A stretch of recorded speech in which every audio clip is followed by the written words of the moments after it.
ஒரு கிராமத்தில் சண்முகம் என்ற முதியவர் வாழ்ந்து வந்தார். அவருடைய வாழ்க்கை முழுவதும் நேர்மை, உழைப்பு, எளிமை ஆகியவற்றில் அமைந்திருந்தது. ஆனால் சிலர் அவரை அதிகமாக உண்மையை பிடித்துக் கொள்கிறவர் என்று கேலி செய்தனர்.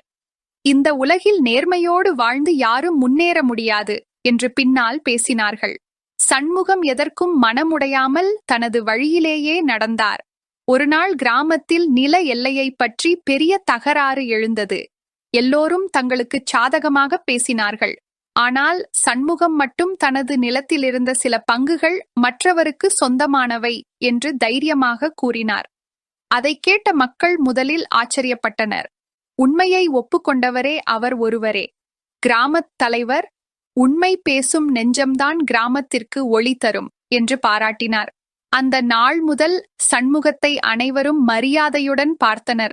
அவர் நடந்து செல்லும்போது முன்பு கிண்டல் செய்தவர்களே நிழலில் தங்கள் தலையை தாழ்த்தினர்.